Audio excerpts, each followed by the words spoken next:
Today I'm going to show you 6 ways you could achieve stereo width in your music productions and in your tracks, synths, and whatever you're doing. If you're curious to know 6 different methods to get stereo width, stay tuned. Hello everyone and welcome to Distinct Mastering.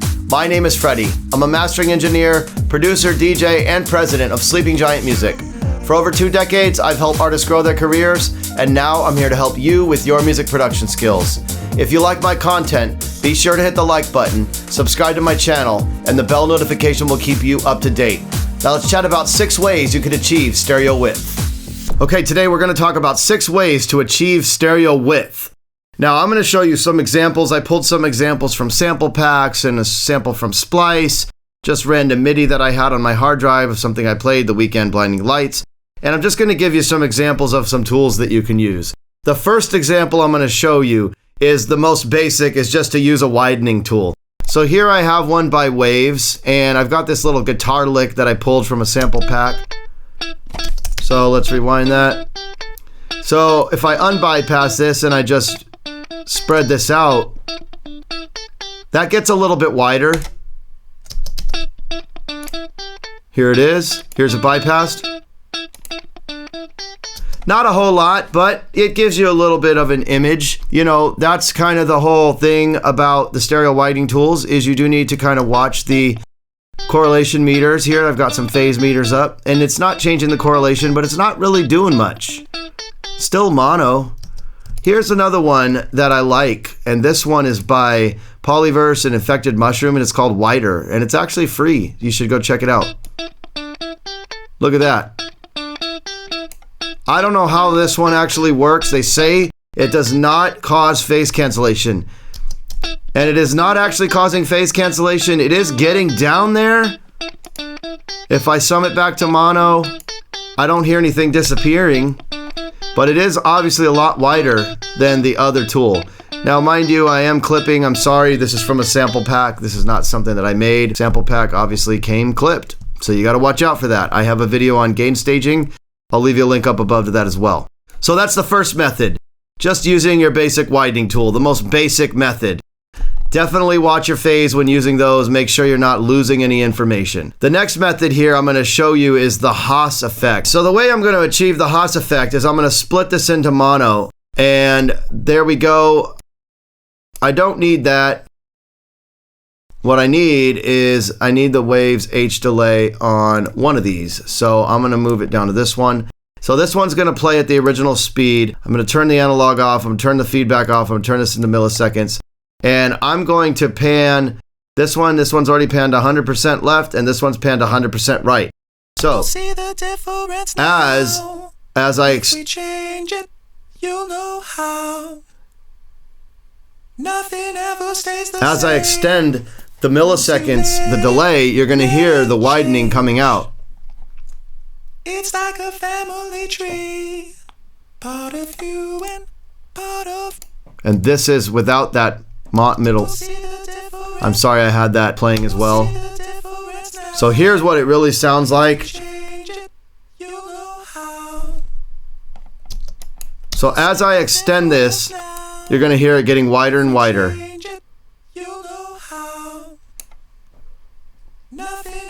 And if I wanted to bring in the one in the middle, once you let it change. You'll see the difference now. If we change. So I've got the width and the body in the middle, but then if I just want to keep it wide, just mute the one in the middle and just work on the 2 splits. So that is the Haas Effect. That's a second way you can achieve stereo width in your music productions. The third method I'm going to show you involves using send and returns, and I have a video that I just made on using auxiliary sends. I'll leave you a link up above. But we're going to use reverbs and delays to create space and depth. But we're going to use a cool trick that I learned a long time ago, and we're going to use them in conjunction with panning. So I'm just going to use this vocal, and I'm going to send this to the reverb. And I'm going to reset this because I was setting some things up. So let me put this back 100%. So this is a stereo reverb. This is a stereo vocal. And if I turn up the send and unmute the reverb, Now you've got your standard send and return with a reverb. But the trick here is to take the dry left and the wet right, or vice versa. So for example, if I take the dry signal a little to the left and I pan the reverb a little to the right, and you can see I've got this dry signal here with this effect happening over here. So it creates this nice sense of space. Another way you could do that is with the delay. Let's go ahead and send this to this delay and turn this on. You'll see the difference now if we change it. I turned up the highs a little here. This is 100% wet since it's a send and return. Once you let it change. So that's another cool trick right there, and I advise you to play around with those. You know, one time I remember in a music production, I actually sent a signal to the right. I had it panned or maybe in the center, and I sent it to the right, maybe whatever, delay, reverb, and then I sent it to another unit that was panned to the left, and it gave you this weird effect. Another way you can accomplish this is, you know, if you wanted to use a delay unit, say in Ableton, for example, they have the one where you can change it to one's left to be, say, 2 or 3 and the other one to 4 or 6. You can use those delays where it gives you different options for left and right. You also have the ability to obviously do a ping pong, which will give you some stereo width, which is standard way of doing a delay. And it wasn't going to be something I was going to show you in this video, but I might as well talk about it since I am already here. Let's put this H delay back and turn it on ping pong. And that automatically does give it some width. Let's bring this back to 0. Sorry about that.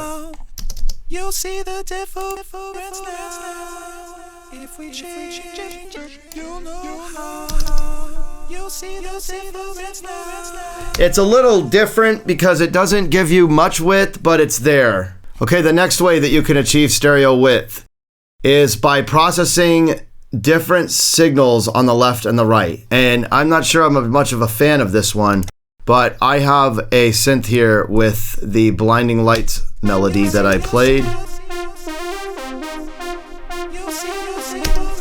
Let's mute this vocal, sorry about that. So I have a synth with the Blinding Lights melody that I played. And one of the things you can do, I heard about this somewhere online. I'm not too keen on this because I do believe that you can get some phase cancellation using this method, but let's duplicate this. And I think this is going to prove. I'm going to pan one left, pan one right. So obviously we're not getting a ton of phase cancellation, so that's good. But let's go ahead and put saturation on, say, the right side. That's a lot. Let's break that back. Bring this back.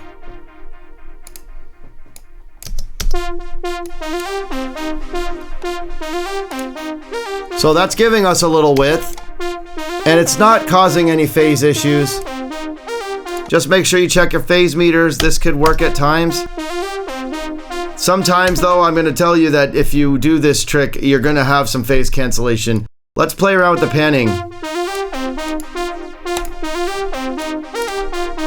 Now maybe we put I don't know, let's just play around a little bit. Let's go ahead and put, say, a phaser on this one.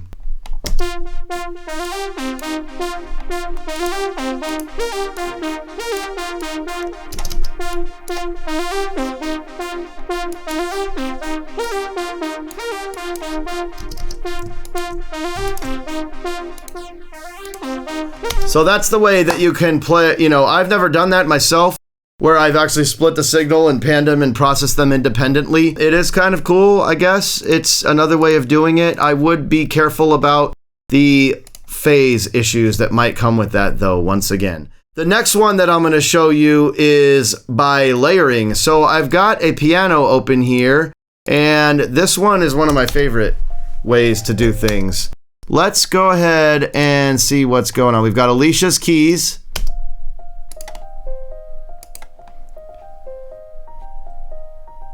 Interestingly enough, Alicia's Keys already has some phase issues.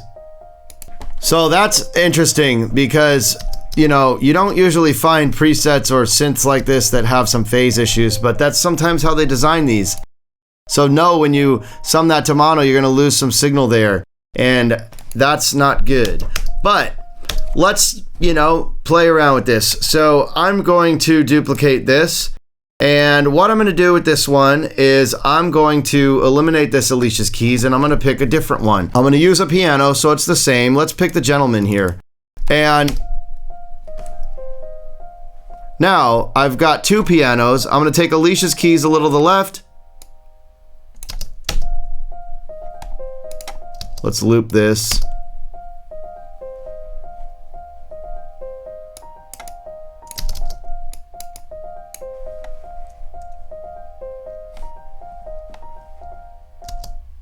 And you can hear the width.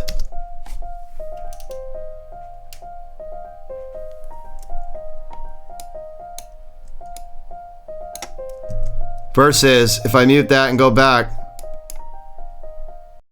The Alicia's Keys is already pretty wide, and that's probably why they're getting some phase cancellation in there. But I like doing this trick because I get different pianos.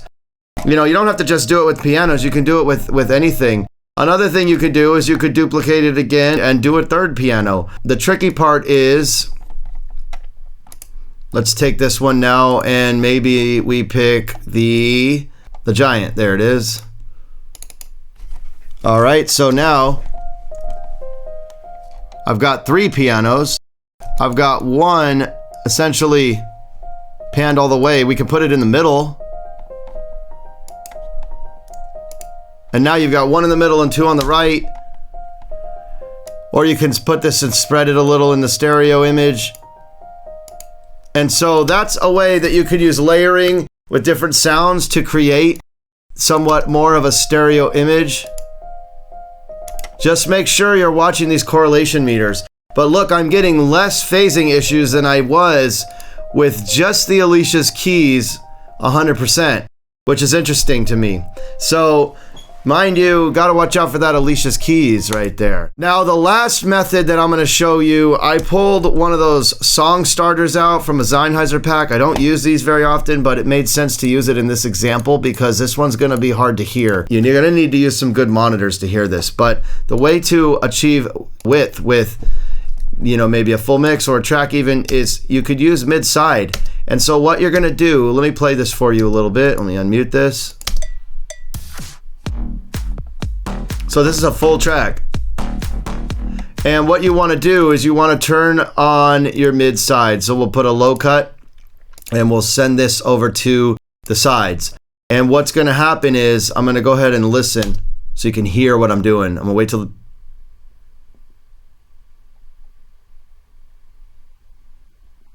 So this is the bass and the sides, the left and the right. And it's very subtle. This is bypassed. And here we go on. Let's cut this even sharper.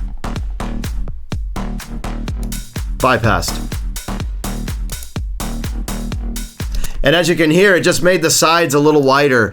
And it's very, very light and subtle. Like I said, you got to have good hearing to hear that. You're going to need to be accurately monitoring, but that's another way that you can achieve width in your instruments or your synths or whatever you're doing when you're doing your mixes, when you're doing your productions. So I hope this helps you out.